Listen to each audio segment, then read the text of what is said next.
हाँ, रुको रुको, सभी रुको। अगर भटकते भटकते इस वीडियो पर आ चुके हैं, क्लिक कर चुके हैं, तो 5 मिनट आप रुक जाओ, 5 मिनट देख लो।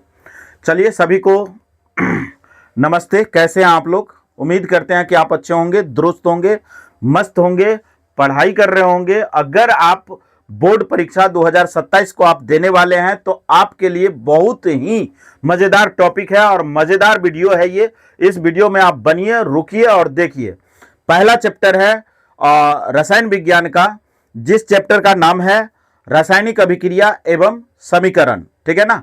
क्या नाम है? रासायनिक अभिक्रिया एवं समीकरण नाम है। तो इसको मैं इतना बारीकी से पढ़ूंगा ना, इतना बारीकी से समझाऊंगा ना कि आज के बाद आपको रासायनिक अभिक्रिया एवं समीकरण बिल्कुल आसान लगेगा, बिल्कुल आसान लगेगा। आइए हम बात कर लेते हैं अध्याय 1 रासायनिक अभिक्रिया एवं समीकरण। ठीक है ना?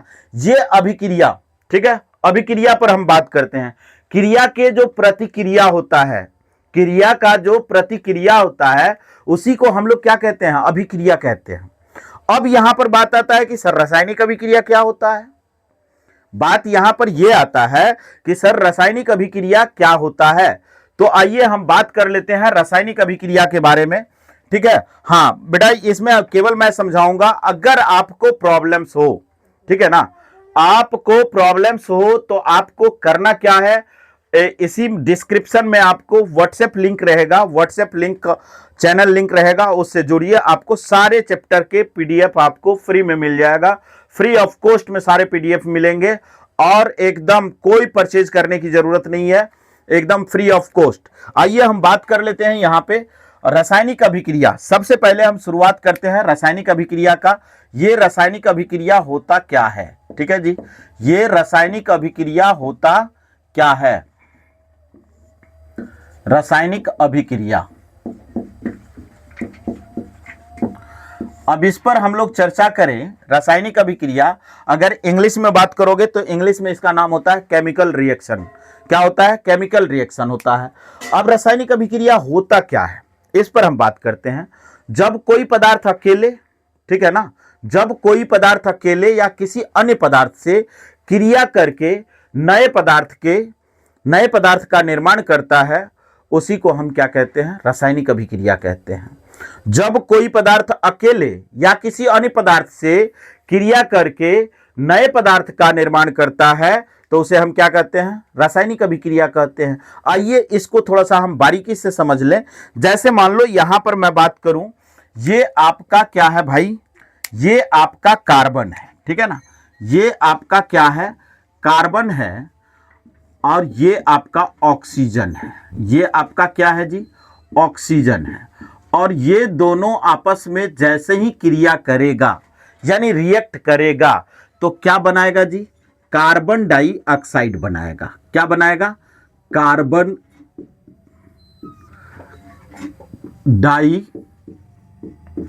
डाइऑक्साइड बनाएगा, कार्बन डाइऑक्साइड बनाएगा। ठीक है? अब ये कार्बन डाइऑक्साइड बनाएगा तो आप यहां पर देखोगे कार्बन का जो गुण होगा ना वो अलग होगा, ऑक्सीजन का जो गुण होगा ना वो बिल्कुल अलग होगा। अब बात करते हैं, ये दोनों क्रिया करके क्या बना रहा है? कार्बन डाइऑक्साइड गैस बनाता है।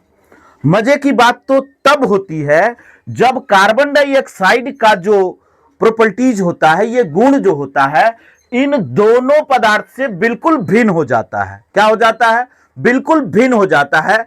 यह मजे की बात है। तो इसी को हम क्या कहते हैं?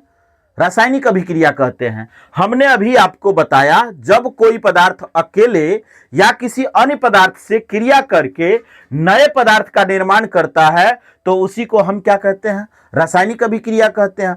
अब रासायनिक अभिक्रिया के भाग आप जानोगे तो रासायनिक अभिक्रिया के भाग क्या होता है? 2 भाग होता है, एक अभिकारक होता है और दूसरा प्रतिफल होता है। आइए अभिकारक के बारे में जान लेते हैं। ये आप लिखोगे अभिकारक, ठीक है? क्या लिखोगे भाई? अभिकारक। अभिकारक क्या होता है सर जी? तो अभिकारक का मैं बात करूं तो अभिकारक का मतलब होता है अभिक्रिया करने वाला। क्या होता है जी? अभिक्रिया करने वाला। अभिक्रिया कौन कौन कर रहा है? तो अभिक्रिया कौन कौन कर रहा है? कार्बन कर रहा है और ऑक्सीजन कर रहा है। तो कार्बन भी अभिकारक और ऑक्सीजन भी अभिकारक, ठीक है ना। तो यहां पर आप लिख लो कार्बन, अभिकारक के अंदर लिख लो कार्बन और ऑक्सीजन, कार्बन और ऑक्सीजन, ठीक है जी, कार्बन और ऑक्सीजन हो जाएगा, राइट। अब हम बात कर लेते हैं यहां पे प्रतिफल। अब प्रतिफल क्या होता है, तो प्रतिफल पर जो हम चर्चा करेंगे, प्रतिफल, ठीक है। अब प्रतिफल किसे कहते हैं, आइए हम लोग बात कर लेते हैं प्रतिफल का। तो प्रतिफल का मतलब होता है उत्पन्न, ठीक है ना। प्रतिफल का मतलब होता है उत्पन्न, यानी उसका जो फल मिला है, उस अभिक्रिया के दौरान जो फल मिला है, जो रिजल्ट मिला है, उसी को प्रतिफल कहते हैं। तो प्रतिफल के अंदर कौन आ रहा है भाई, कार्बन डाइऑक्साइड आ रहा है, तो ये हो जाएगा आपका कार्बन डाइऑक्साइड, ठीक है, कार्बन डाइऑक्साइड हो जा रहा है, कार्बन डाइऑक्साइड हो जा रहा है। अब बात करोगे यहां पर सर जी तो ऐसे ही याद करना है, ऐसे ही बताना है, नहीं ऐसे नहीं बताना है। वैसा पदार्थ जो रासायनिक अभिक्रिया में भाग लेता है, वैसा पदार्थ जो रासायनिक अभिक्रिया में क्या करता है भाई मेरे, भाग लेता है, उस पदार्थ को हम लोग क्या कहते हैं, अभिकारक कहते हैं। उस पदार्थ को हम लोग क्या कहते हैं, अभिकारक कहते हैं। अब बात आता है प्रतिफल। तो सर जी रासायनिक अभिक्रिया के दौरान, रासायनिक अभिक्रिया के दौरान जो पदार्थ बनता है उसे हम लोग क्या कहते हैं, प्रतिफल कहते हैं। उसे हम लोग क्या कहते हैं, प्रतिफल कहते हैं। तो प्रतिफल के रूप में क्या आ गया, कार्बन डाइऑक्साइड आ गया। अब यहां पर बात करते हैं, देखो प्रॉब्लम तो हुआ होगा, ये जो हम लिखे हैं तो प्रॉब्लम तो हुआ है, लेकिन इससे पहले एक एग्जांपल और समझ लें हम लोग, एक एग्जांपल और समझेंगे।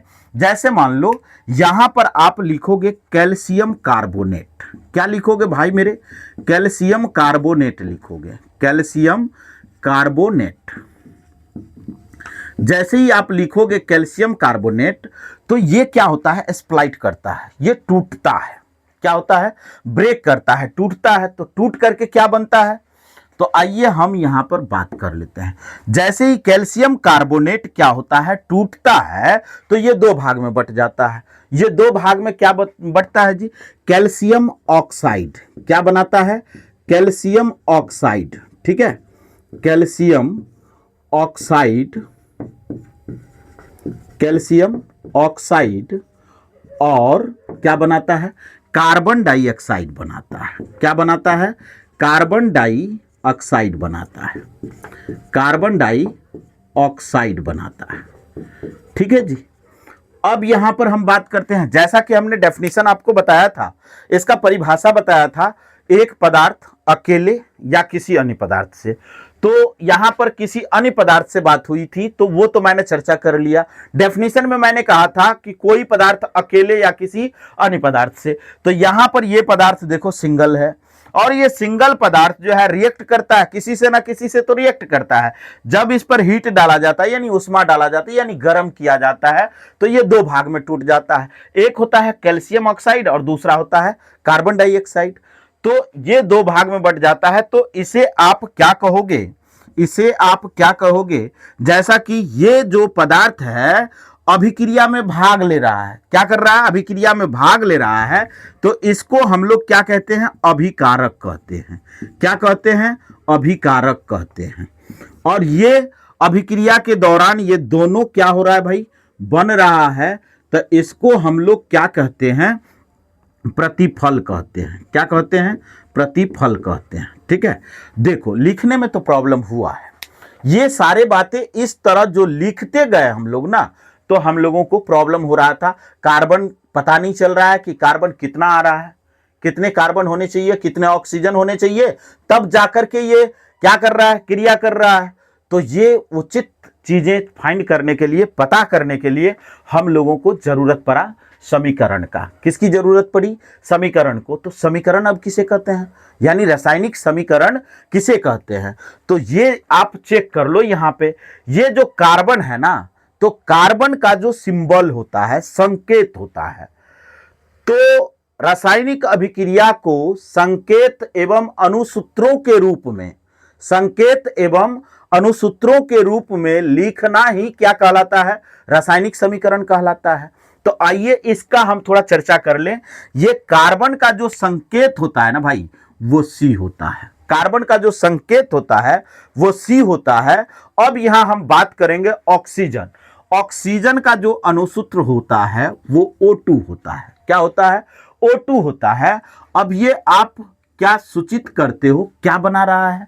तो कार्बन डाइऑक्साइड बना रहा है। कार्बन डाइऑक्साइड का जो आप बात करोगे अणुसूत्र क्या होता है, तो ये सारे बच्चों को पता है CO2 होता है। सर जी एक बात ये समझ में नहीं आ रहा, CO2 क्यों हुआ? नहीं, CO2 क्यों हुआ ये थोड़ा सा हम लोग चर्चा करेंगे। पहले थोड़ा सा जानकारी ले लो। ये आपका C है और ये आपका O है, यानी ऑक्सीजन है, राइट। कार्बन का अगर वैलेंसी आप चेक करोगे, संयोजकता आप चेक करोगे तो 4 हो जाएगा। ऑक्सीजन का संयोजकता चेक करोगे तो 2 हो जाएगा। अब दोनों को बाई क्रॉस मल्टीप्लीकेशन करो, दोनों को क्या करो जी, बाई क्रॉस मल्टीप्लीकेशन करो, तो आपका ये हो जाएगा 2:4 हो जाएगा, ठीक है ना। 2:4 हो जाएगा। इसको आप सिंपलेस्ट फॉर्म में ले जाओ, तो सिंपलेस्ट फॉर्म में ले जाओगे तो 2 दूना 4, 2 एकम 2, तो ये 2 हो जाएगा। 1:2 हो जाएगा, ठीक है ना। 1:2 हो जाएगा। अब 1:2 में यानी कार्बन का एक आइटम और ऑक्सीजन का 2 आइटम मिल करके क्या बनाता है? कार्बन डाइऑक्साइड बनाता है। इसीलिए ये ऐसा हुआ, ठीक है ना। इतना बात तो समझ में आ गया। अब थोड़ा सा बात कर लेते हैं, यहां पर कैल्शियम कार्बोनेट बात कर लेते हैं। कैल्शियम कार्बोनेट का जो एटॉमिक फॉर्मूला होता है वो आपका CaCO3 होता है। जब इस पर हीट लगेगा, ठीक है ना, जब इस पर हीट लगेगा, उष्मा लगेगा, तो ये ब्रेक करेगा। ब्रेक करके क्या बनाएगा भाई? जैसा कि आपने यहां पर देखा कैल्शियम ऑक्साइड, तो CaO हो जाएगा। इसको हम लोग क्या कहते हैं? कैल्शियम ऑक्साइड कहते हैं। और इसको हम लोग क्या कहते हैं? कार्बन डाइऑक्साइड, यानी CO2 हो जाएगा, ठीक है। इस तरह से ये समीकरण कहलाता है। अब बात हम करेंगे रासायनिक समीकरण के प्रकार। रासायनिक समीकरण के कितने प्रकार होते हैं? तो रासायनिक समीकरण के 2 प्रकार होते हैं। कितने प्रकार होते हैं भाई? रासायनिक समीकरण के 2 प्रकार होते हैं। कौन कौन होते हैं? तो एक होता है संतुलित रासायनिक समीकरण और दूसरा होता है असंतुलित रासायनिक समीकरण। ये संतुलित रासायनिक समीकरण क्या है और असंतुलित रासायनिक समीकरण क्या है? तो आज के लिए बेटा इतना ही, ठीक है। आप लोगों को वीडियो अच्छा लगता है तो कमेंट में आप जरूर लिखें। मैं ऐसा ही वीडियो अपलोड करूंगा आप लोगों के लिए। धन्यवाद, बहुत बढ़िया, ऐसे ही बने रहिए, ठीक है। और आप लोगों को अच्छा लगे तो कमेंट में बताइए। मैं रेगुलर ऐसा वीडियो अपलोड करूंगा और प्रत्येक सब्जेक्ट का अपलोड करूंगा। आपको एकदम चिल कर दूंगा। ये समझ में आएगा कि नहीं, पढ़ाई इंजॉयमेंट है, इसे एकदम इंजॉय के साथ आप पढ़ोगे, मजा आएगा। प्रेशर नहीं लेना है, एकदम मजे में पढ़ना है। Thank you.